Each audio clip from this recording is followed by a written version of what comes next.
Good morning. I'm happy to be here today. Today's lesson is going to be the terrible lie from our Jesus Storybook Bible today. And I don't even, look at this. I'm sitting at the piano and I thought it might be fun because I love to sing. I wanted to, let's just do this as a musical instead. Does that sound fun? All right, cool. Okay. If you need to see pictures, let me know. Okay.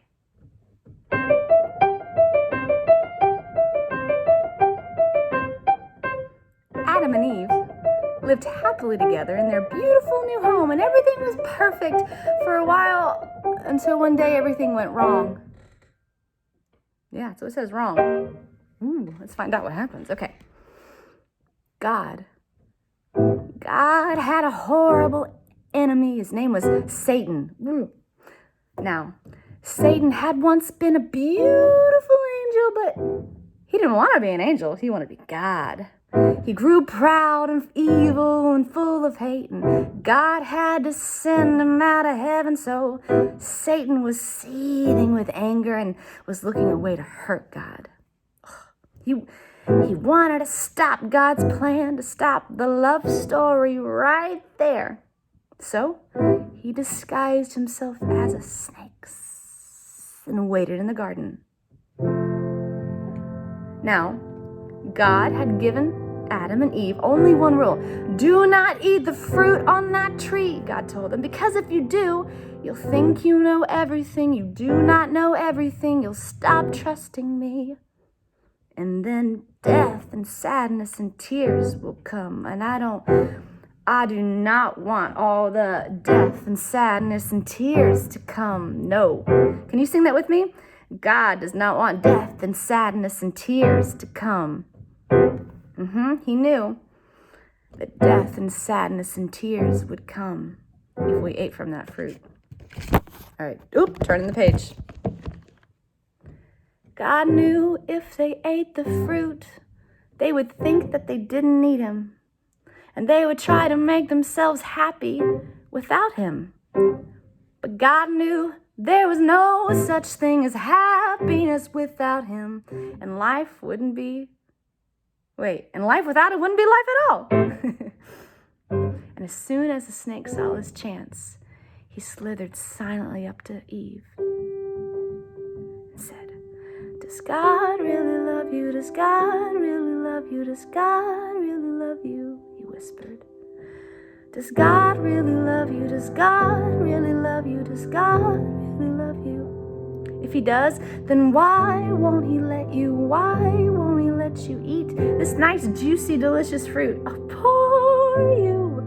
Perhaps God doesn't want to make you happy." The snake's words hissed into her ears and sunk deep down into her heart like poison. Does God love me? Eve wondered. And suddenly, she didn't know anymore. "Just trust me," the serpent whispered. "You don't need God. One small taste, that's all, and you'll be happier than you could ever dream." So Eve picked the fruit and ate some. And Adam ate some too. A terrible lie came into the world and would never leave. It would live on in every human heart, whispering, "God doesn't love me, God doesn't love me, God doesn't love me." And it wasn't a dream. It was a nightmare. A dove flew from Adam's hand. A deer darted into a thicket. It was as if they were frightened by something. A chill was in the air. Something strange was happening. They had always been naked, but now they felt naked and it was wrong. And they didn't want anyone to see them, so they hid. And later that evening, as God was taking his walk, he called out to them, "Children." Usually Adam loved to hear God's voice and would run to him, but this time they ran away from him and hid in the shadows. "Where are you?" God called. "We're hiding," Adam Adam said, "We're afraid of you."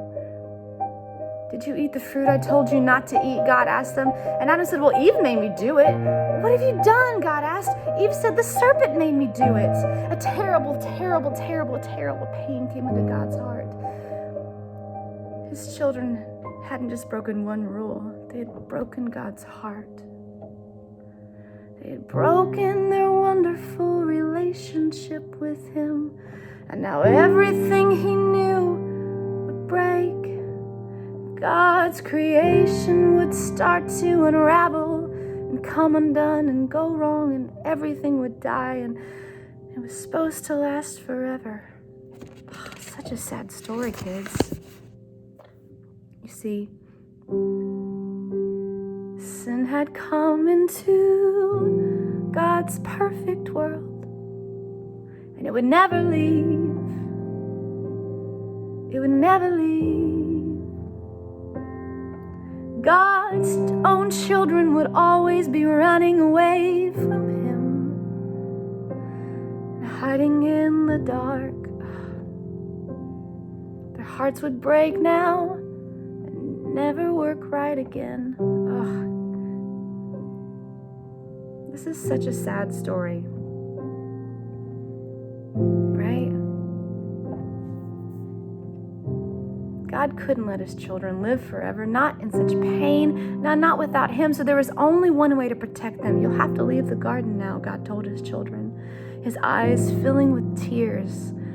"This is no longer your true home. It's not the place for you anymore."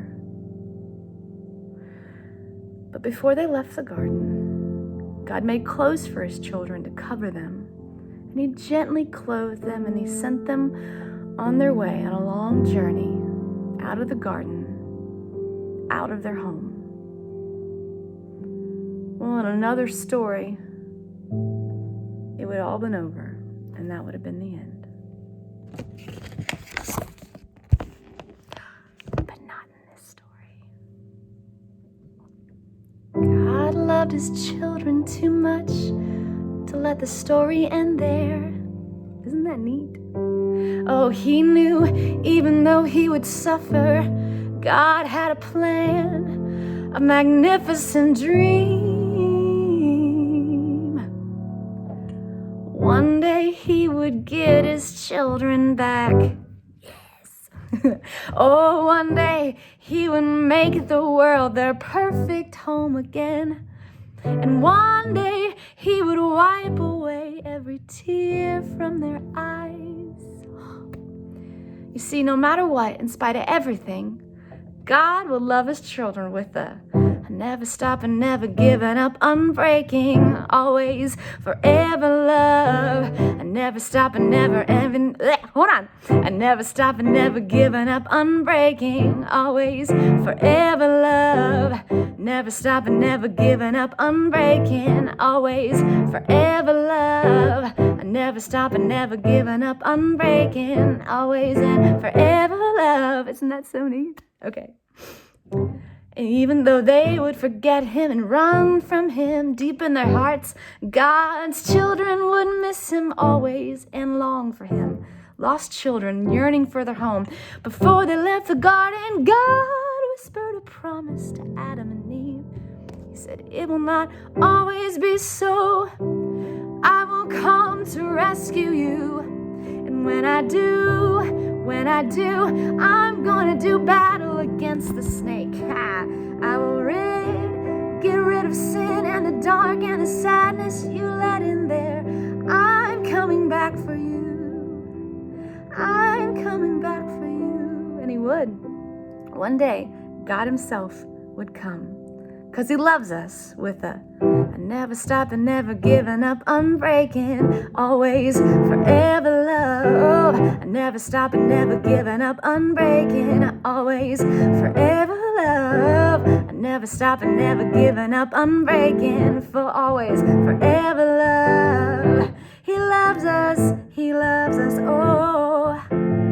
See, yes, Jesus loves me.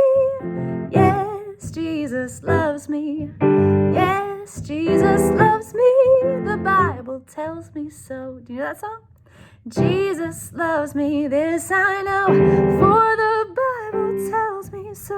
Little ones to him belong. We are weak, but he is strong. Yes, Jesus loves me.